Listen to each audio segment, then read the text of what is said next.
All right. All right. Let's check out this new game from Mass Effect creators. Oh, I did not know that this title that we have seen the cinematic trailer for called Exodus was actually made by the Mass Effect creators. Mass Effect. Good memories with Mass Effect. Do you know what fear is? Oh, yes. The Mariyama do. They thrive on it. Is that Matthew McConaughey? Holy shit. Yes, sir! You're gonna eat me! Yes! They thrive on it. I love Matthew McConaughey's swagger. They thrive on it. Do you know what fear is? Are you driving a Lincoln? Well, you wouldn't know what fear is in a Lincoln, would you now? Wouldn't.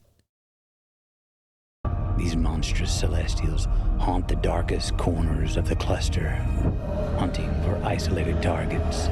What the fuck are these things? This is a horrifying nightmare scene. And then you got the soothing, sultry tones of Matthew McConaughey talking about these space boogers. Do you know what fear is? Look at these space boogers. You don't know what fear is till you've seen these space boogers. Good morning, Zab.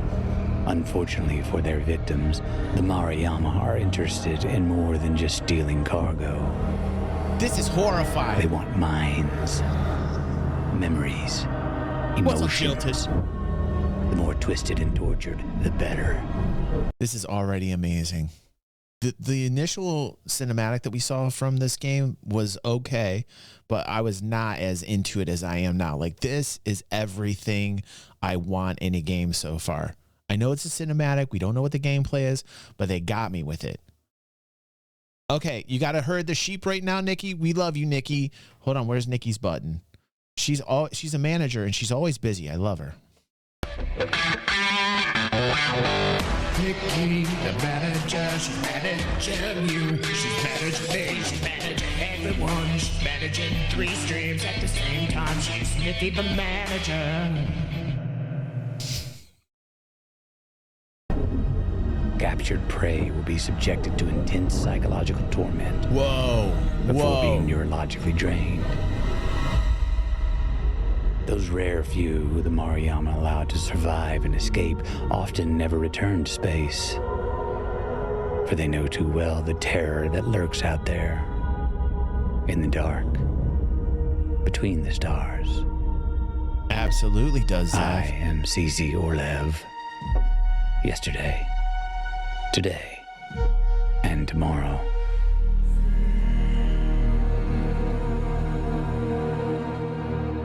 You may not remember, but back at the Game Awards in 2023, Matthew McConaughey suddenly appeared on stage representing a new studio called Archetype Entertainment. Pew, pew, pew.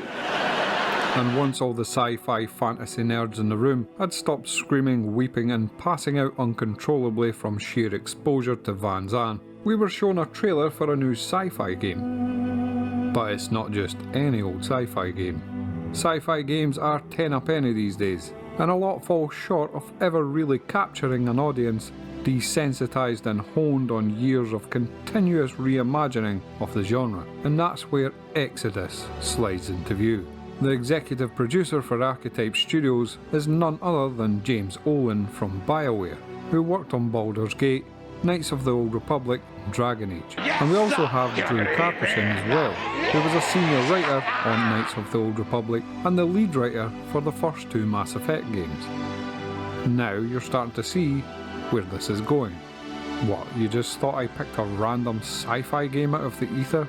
No, a lot of people are excited about this game because it has some people making it who have just been given a bucket load of cash and told to do what they do best.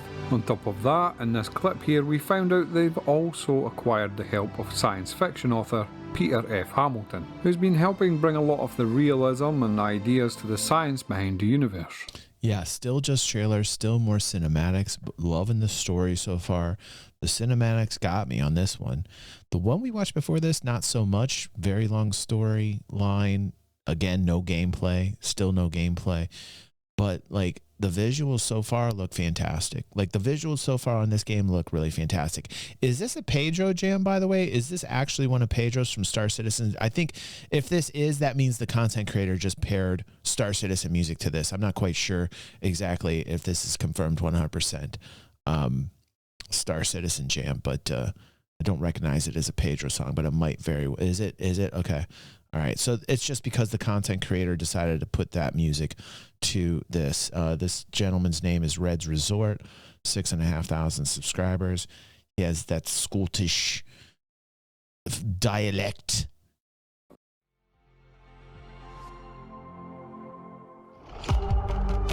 So when we were first doing concepting on the universe of Exodus, we really wanted to have some great science fiction minds involved in helping us build this universe, and also writing books that could help support the universe, build the backstory. So we made a list of our favorite science fiction authors and put them into tiers of how influential, popular, and how much we like them. And I think there was 4 tiers. Anyways, I was expecting I'd get lucky. This is the initial cinematic that we watched, and that's on the channel. My reaction to that. If I got an author from maybe tier 3, I wasn't dreaming about an author from tier 2 or 1, and Peter Hamilton was in tier 1. And when I found out that he was actually a possibility, that was very exciting for me. And yeah, we got him, and he helped immensely in helping us create this universe and make it much more believable and also scientifically accurate in a lot of different areas. So it was a big boon for us. I'm a huge fan of his. I've read all of his books, and I've also read his new book set in the universe of Exodus, and holy crap, it's awesome.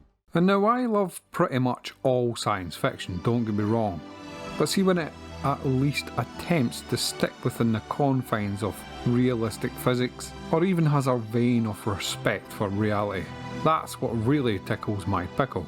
Like The Expanse was just my favourite thing ever. And I don't mind crazy technology or improbable space folding and stuff like that. As long as there's a passing nod to known science, I'm fine. But see when they start adding the word quantum in front of everything, oh my god. Oh, what's happening to these guys? I didn't remember seeing this. That ain't any good. What's going on here? This is not good. But I swear, I'm gonna take that quantum freaking toothbrush and stick Oh man, like this guy knows now. I mean, that would be a horrible feeling. Anyway, we're getting off track. Let's stay on track. As we've seen in the intro, we could be looking at a whole new level of space-related miscreants come to haunt our dreams. A species that tortures and terrifies its victims before draining their minds of memories and emotions. Just floating in the outer reaches looking for isolated prey. Now, I don't know about you, but I don't want nothing to do with any of that noise. And that's the first time for a while I've had such a visceral reaction to an enemy in a game. And there's something that everyone should understand about that for some reason makes it so much worse. All of the so-called alien species in this game have what we would call a terrestrial origin. You've maybe heard the science of what would happen to people within multiple generations if we started to live and reproduce on places like Mars.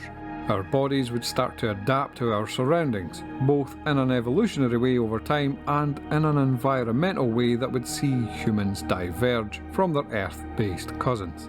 Lower gravity would lead to lower bone density and muscle, and we'd see babies start to develop longer limbs. If oxygen is scarce, lungs might get bigger, red blood counts might increase, and they might start to more efficiently use oxygen, similar to how some high altitude populations on Earth already do.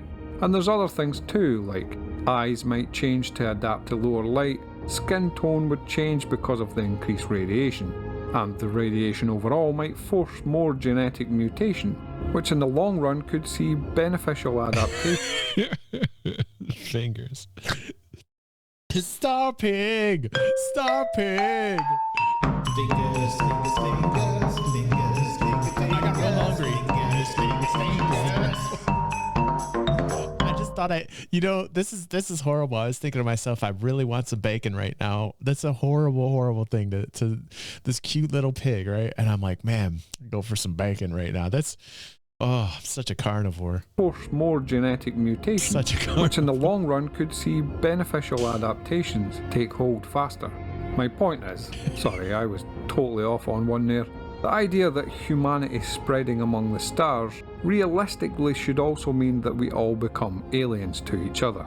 In this game, we've been separated by time and distance and environment for up to 40,000 years, and have evolved into all kinds of crazy stuff, including these guys, the Marayama. How these guys evolved into repugnant, writhing arcs of nightmare gristle is beyond anyone's guess. But there's already the seeds of not only that more realistic premise of all the species we meet being from an old Earth, but something about that makes any analogues we meet all the more unsettling. And it also comes with that nice poetic punchline of our greatest enemy always being ourselves. It's important to note that it's not just humans that have made it off Earth and into the far-flung stars. It seems various other animals have been uplifted by us into sentience using technology in its various forms, and they too have been speckled among the stars for an outrageously long time. So far, the details of the story have been kept somewhat under wraps, but the basics have been revealed to us and we can glean a lot from what we know. The player seems to start off as a scavenger explorer who has stumbled across some ancient remnant tech. Remnant in this case means they once belonged to the Celestials, who are a very advanced branch of humans who not only outnumber us, but outmatch us both intellectually and technologically. This remnant tech seems to be in the form of a ship that can travel at near light speed. The player character is then tasked with exploring the galaxy to find more celestial artifacts. Each piece will have a massive implication for how the story unfolds, as you can choose how it is implemented back on your home planet. You can choose to put it into making weapons to help you in surviving being at the bottom of the galaxy's food chain, or choose to put it towards helping humanity grow and learn. Each trip out at those sort of speeds though means that what will only be a few days for you will be decades for everyone else. And that right there is another really cool concept that, handled well, could be an immensely powerful tool for progressing the plot. Each time you return home, you will be faced with the repercussions of your previous endeavour. See firsthand the advancements made in the intervening span of time. And even though this quest would appear to flaunt time in a way few games before it have dared, according to the devs, time is also our greatest unseen enemy. The story takes place in the Omega Centauri cluster, which is a very unique, real-life location to choose for their game. It is situated in the Milky Way, but it has a number of attributes that make it very interesting, as far as globular clusters go. This could be very good. This could be very good with the creators here. I mean, this could be a home run. I'm not gonna put the hype bar up on this one. I'm actually kind of excited for this the more I get to know about this. For a start, it contains about 10 million stars, which is a lot more than a typical globular cluster should. The stars also seem to be pretty diverse in both their age and metallicity, and there's also a possibility of a black hole existing. Add to that the retrograde motion counter to the Milky Way's motion, and all signs point to this being the remnants of an ancient galaxy that the Milky Way has at some point consumed. It'll be a mission grinder. You'll have like different choices you can go to at different times, different places to collect artifacts and come back to this place like a central hub where you build upon the choices that you've made. So it'll be replayable. I'm imagining there'll be some replayability to it. Maybe you can get some different outcomes determined upon like the order you go in. But like, I don't know. I don't know if it would be linear or not. I'm trying to think, like Mass Effect was built upon the choices that you, I don't know. I don't know enough, but like this could be great if done right. This location was chosen by the team for these obviously very, look at Mass Effect. That was replayable as hell. Peculiar characteristics. And again, you can see why my science-based curry is getting spiced in all the right ways. Essentially, you play a character called June, who was genetically engineered by his mother and father to bridge the gap between celestial and human. Your ability to interface with celestial technology is an unusual gift us, right, Hugh? that may be the key to saving humanity from an engineered celestial virus named Rot. Other than that and some first glimpses of characters, there's not really much else to go on. Gameplay wise, we know even less. We know that the progression options you choose will likely affect your own abilities and possibly the abilities of your companions as well. And there are moments in the trailer where we see powerful abilities in use. Exploration will likely play a big role as well, and you may be able to choose between several destinations and go and explore restricted areas within them. But the devs mentioning that the missions will be targeted on retrieving remnants likely means that it will be quite a focused gameplay experience. We have seen some small snippets of combat and traversal, and it all looks to be pretty intriguing stuff. The comparisons with something like Mass Effect Andromeda are obviously easy ones to make. I personally never really understood why that game got such a bad rap. I absolutely loved the hell out of it. And if this even comes close to that in terms of gameplay, I'll be very happy. What really seems to be hijacking eyeballs and holding them hostage is the crazy artwork and visuals on display in these trailers. The locations look very Holy shit, man. Holy shit balls. distinct and varied. The characters at first glance are interesting and fresh on the eyes. Something draws you to automatically want to know more about this game. Not to mention, it's very likely that Matthew McConaughey is going to be some Space Bear! internal AI or a character that the player interacts with a lot. As far as a release date is concerned, we still have no idea. There are estimates it could be as early as 2026, but we will have to wait and see. If you'd like to stay updated on that and many other things, then do subscribe, because I'll definitely be updating about this. All right, cool. I don't think I'm subscribed to this guy. I am subscribed to this guy. That's probably the first time I watched Exodus because I wanted to stay tuned to it. And look, you guys brought me right back. The algorithm is always on it. Go check out this video link right here. If you're live, go subscribe to this dude. Definitely love the Scottish accent and the information that he's providing with this title. Something that looks could be very good. Could be very, very good. I'm not much of a single player type dude, like solo gameplay, but like these types of games where choices make the difference and they got great narratives and amazing visuals, and the gameplay's got to be good. You got the creators from Mass Effect behind this.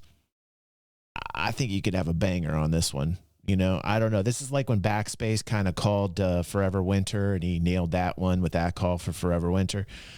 I might go out on a limb and say this might be good. I need to know more. I need to see some gameplay. I need to see a little bit more on this before I give a final verdict on this, but it's very spicy, looking good.